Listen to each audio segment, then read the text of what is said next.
morning, boys and girls. Welcome back. Peter and I are glad you're here this morning, and we are excited. We brought along a bunch of stuff today. Some of it's hidden from you right now, but we have so much to show you and tell you about today's story.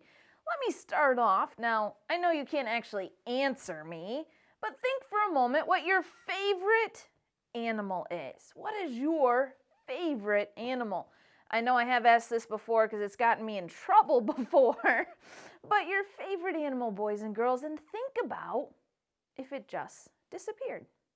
Like, I know that'd be scary. Like we think of dinosaurs, we don't have them anymore. Well, did you know, boys and girls, that there was an event in the Bible where the animals could have disappeared, but God had a plan and He had something specific in store. We're going to begin today in Genesis chapter 6 is where our story starts. That's right, Peter, count up to 6 there. So in Genesis chapter 6, we read about the heading here says, man's wickedness. The men were wicked. Do you know what that word means, Peter? Yeah, they were bad. They were doing all sorts of evil things. The men were so evil that God actually felt, in a sense, we might use the word sorry, that He had created man. He had created man perfect to follow Him, and we studied that Adam and Eve, boys and girls, they sinned against God, and we talked about that. Well, you know what? The men and women only got worse and worse, and God's in heaven just thinking about this and how it's so wicked and so evil, and He says, I can't let this happen anymore. I have to stop it. Our loving God said this sin, this wickedness can't go on.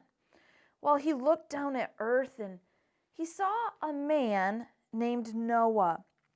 Let me read to you chapter 6, verse 8. It says, but Noah found grace in the eyes of the Lord. When God looked at all of those wicked people, He saw Noah and He said, I can't destroy him. Noah has done what's right. Noah has obeyed me. Well, boys and girls, you and I have each had birthdays before. Did you know at the time of this story where we're picking it up, Noah has had 600, not 60, not 6, not 16, 600 birthdays. Yes, 10? You're 10? Peter's 10. I learned something new today, boys and girls. Peter's 10. Well, Noah was 600 years old, and in the Bible times, at this time of Noah, the people lived a lot longer. So that was kind of normal. It wasn't abnormal for him to live to 600 years old, but Noah is 600, and God gives him a command. He says, Noah, I want you to build an ark. Now, let me explain one thing. An ark, we'll get there in just a second. Peter, remind me to come back to that if I forget. So, it had never rained. Boys and girls, can you imagine a world that never rained? The people had never seen any rain come down from heaven. They had no idea what rain was. Well, God had told Noah, it's going to rain. I want you to build an ark. So, Peter brought along an ark for us. Now, this is a kid's ark. Noah's would not have been as colorful, okay? But the ark, that's right, we're going to have to put something in it, but not yet, Peter. We're not putting anything in yet. Because where our story starts, Noah is building it. Peter, is the ark in the water? No, but don't we normally put boats in the water? Yeah, I mean, the people around, they're kind of scratching their heads going, what is Noah doing? He's building a boat, and he's not even near the water. That's just crazy. And they are thinking that Noah is crazy.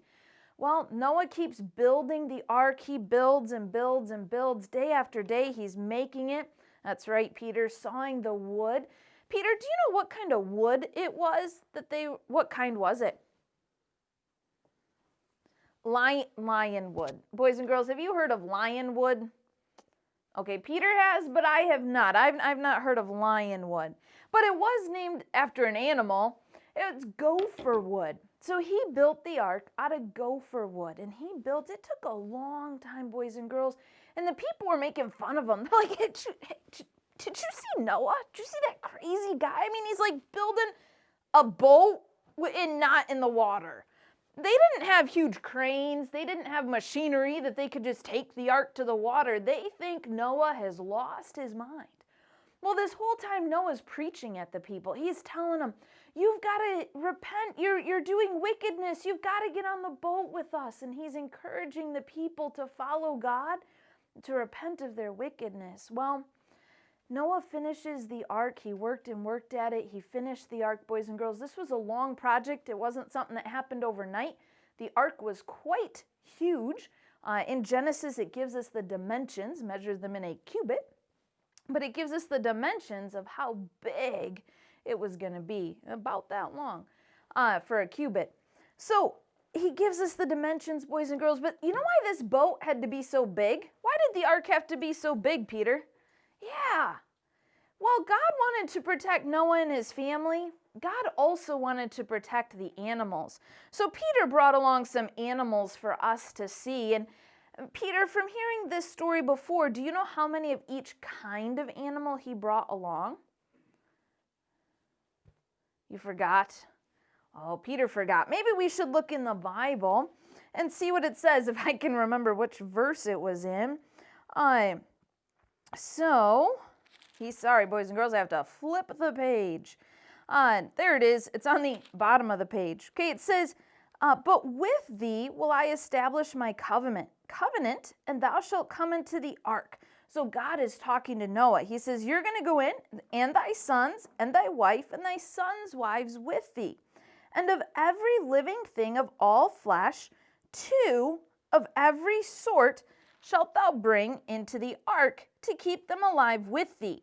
They shall be male and female. So he says, you're going to bring 2 of every kind, a boy and a girl, because God wanted them to be able to have babies when they got done and have more. God didn't want to destroy all of the animals. He didn't want to start over with just humans. He wanted to preserve the animals, but he knew he was sending so much rain that the other animals were going to die. So he said, we've got to save them. So he had 2 of every kind, except, now some of you are sitting there going, no, Miss Kravnik, he took 7 of some. I'm glad you're thinking, boys and girls. I always want you to be thinking about what's right and true. And if we go on to chapter 6, verse 20, it says, of fowls after their kind, and of cattle after their kind, of every creeping thing of the earth after his kind, 2 of every sort shall come unto thee to keep thee alive. Verse 21, and take thou unto thee of all food that is eaten, and thou shalt gather it to thee, and it shall be for food for thee and for them. For thus did Noah, according to all that commanded him, so did he. So we think about Noah building this giant ark. We think about him having room for all of these animals. He had to gather food for all of these animals. And of some of the animals, he brought along 7. And those were the animals that Noah was going to use to offer sacrifices after the flood. Yeah, that's not a fun topic to talk about, huh, Peter, the killing of animals. But we learned back with Adam and Eve that because of our sin, blood had to be shed. And at that time, Jesus hadn't come yet. So the blood that was going to be shed would be of these animals. Well, they started coming, the animals started coming, and the people, they're still making fun of Noah. They're like, look at him, now he's a zookeeper. And they are just mocking him and laughing at him. They're like, oh, look, the animals came to see what was going on. Well, boys and girls, verse 22 of chapter 6 is important. It says, thus did Noah, according to all that God commanded him, so did he. Noah followed every instruction that God gave. Noah obeyed, even though people mocked him. People made fun of him. People ridiculed him. And in a sense, he may have even thought at some point this was crazy because he's not building it by the water. It didn't make sense. In our human brains and in Peter's panda brain, it wasn't logical to build an ark in the middle of the land. It wasn't logical to get a bunch of animals and put them on there, boys and girls, A bunch of, sorry, Peter, plug your ears a second. A bunch of animals can be smelly. So you can unplug your ears. I can't imagine what the ark smelled like, really. But poor Noah, he's on this boat and God tells him to get on and the people are still making fun of him. And the Bible tells us that God shut the door. God shut the door on the ark so that nobody else could get in. It talks about how they were in the boat for 7 days and people are still mocking and making fun of him and ridiculing Noah. But Noah did what was right. Yes, Peter? That's right. 7 days makes 1 week. You're right, Peter. Well, on day 7, it starts to rain. And that's where we're going to pick up next week, boys and girls. But what could we learn from Noah today, Peter? What did Noah do? Did Noah obey or disobey? He obeyed. Even when people made fun of him, Noah obeyed and Noah did what's right. I hope this week, boys and girls, you'll obey and do what's right. And next week, we're going to find out what happens to Noah in his ark and all of those people who stayed outside of the ark who made fun of Noah. See you next week, boys and girls.